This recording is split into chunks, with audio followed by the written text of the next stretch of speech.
दोस्तों नमस्कार। दोस्तों आज का विषय बहुत अच्छा है और वसीयत से संबंधित है।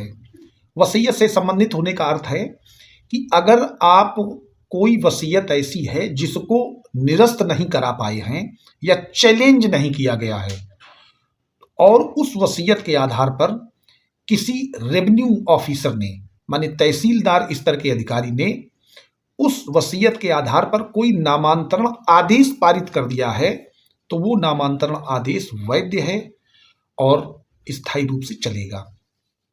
दोस्तों इस संबंध में एक honourable revenue board Uttar Pradesh Lucknow की एक रूलिंग में बताना चाहता हूं आप लोगों को, जो आपको बहुत फायदा करेगी, काम आएगी।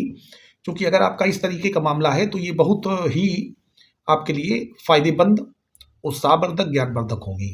मामला है कि इस प्रकरण में, इसका पहले नाम बता देता हूं, एक ये श्रीमती रहीसा बनाम श्रीमती मतीना करके मामला है। एक ये निगरानी दाखिल हुई है, निगरानी संख्या 24/2012 जनपद सहारनपुर, और इसका जजमेंट हुआ है 13 मई 2016 को। ये मामला हॉनरेबल राजस्व परिषद लखनऊ के समक्ष आया है। साइटेशन है 2017 RLT BR 6 और ये हॉनरेबल जस्टिस मेंबर हैं डॉक्टर PB जगनमोहन, न्यायिक सदस्य हैं, उनके समक्ष पेश हुआ था। तो दोस्तों इसमें देखते हैं कि मामला क्या है। मामला यह है कि प्रस्तुत प्रकरण में रजिस्ट्रीकृत वसीयत के आधार पर नामांतरण आदेश पारित किया गया। रजिस्ट्रीकृत वसीयत किसी सक्षम न्यायालय द्वारा निरस्त नहीं की गई थी। जब तक कोई वसीयत किसी कंपिटेंट कोर्ट द्वारा, सक्षम न्यायालय द्वारा या सिविल कोर्ट द्वारा निरस्त नहीं की जाती है तब तक वो कभी भी इन्फोर्स कराई जा सकती है। सिविल न्यायालय द्वारा वाद तय किया गया है जिसमें रजिस्ट्रीकृत वसीयत को मान्य किया गया है।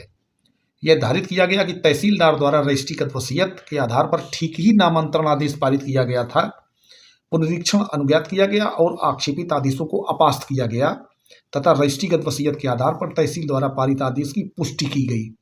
इसमें जो इंटरप्रिटेशन निकल के आ रहा है, न्यायिक निर्वचन, वो ये है कि यदि रजिस्ट्रीकृत वसीयत निरस्त नहीं की गई है, माने आपकी जो वसीयत है वो रजिस्टर्ड है रजिस्ट्रार के यहाँ, तो उसके आधार पर नामांतरण आदेश पारित किया जा सकता है।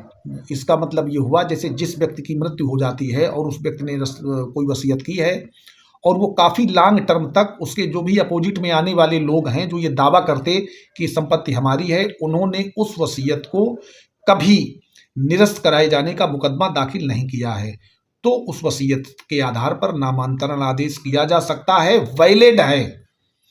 इसमें दोस्तों मामला जो है सहारनपुर का है और इस मामले के तथ्य इस प्रकार हैं, तथ्य भी सुन लीजिएगा कि श्रीमती हदीशन हैं, ये विधवा है अब्दुल गफूर की, ये विवादित भूमि की मालकिन थी।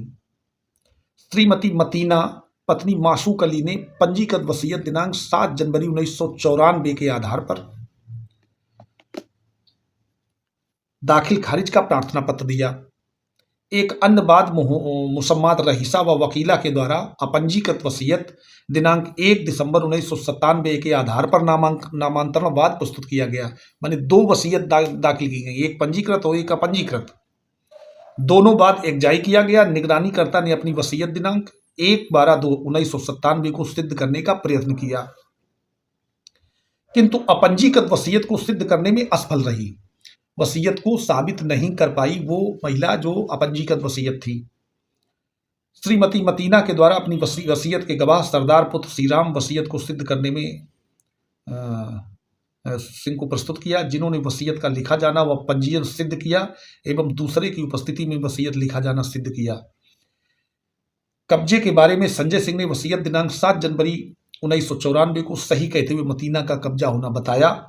मतीना ने स्वयं अपना बयान दिया। कानूनन विधिमान्य है कि कोई भी पंजीकृत अभिलेख को पंजीकृत अभिलेख द्वारा ही निरस्त किया जा सकता है।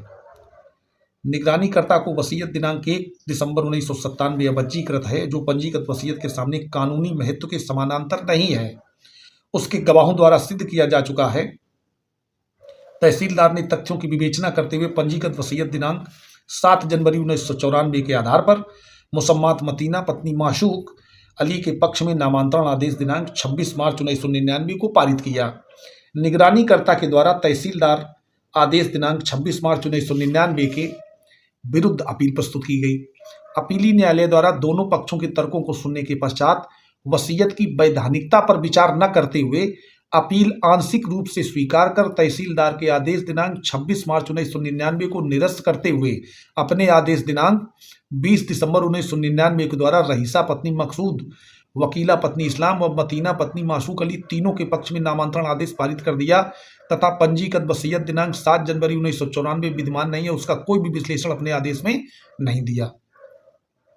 मुसम्मात मतीना के द्वारा निगरानी अपर आयुक्त के न्यायालय में प्रस्तुत की गई, जिसे अपर आयुक्त सहारनपुर के द्वारा अपने आदेश दिनांक 17 अप्रैल 2002 के द्वारा निगरानी स्वीकार कर पत्रावली अपीली न्यायालय में प्रत्यावर्तित कर दिया।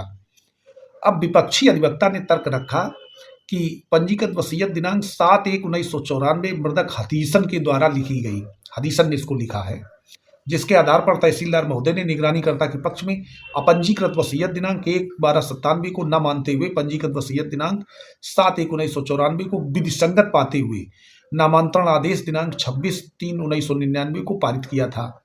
उक्त आदेश विधिसंगत है, उसकी पुष्टि सिविल न्यायालय में चले वाद संख्या 729/1998 मतीना वर्सेस श्रीमती वकीला सिविल जज जूनियर डिवीजन सहारनपुर के न्यायालय से दिनांक 19/10/2014 को पक्षों की सहमति पर निस्तारित हो चुका है।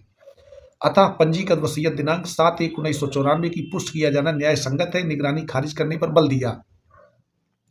दोनों पक्षों के तर्कों और पत्रावली के परीक्षण के पश्चात पंजीकृत वसीयत दिनांक 7/1/1994 किसी भी सक्षम न्यायालय से निरस्त नहीं हुआ। वो जो रजिस्टर्ड वसीयत थी वो किसी न्यायालय से निरस्त नहीं की गई तथा सिविल जज जूनियर डिवीजन सहारनपुर के न्यायालय में पक्षों के मध्य दिनांक 19/10/14 को वाद निस्तारित हो चुका है, जिसमें भी पंजीकृत वसीयत को माना गया है।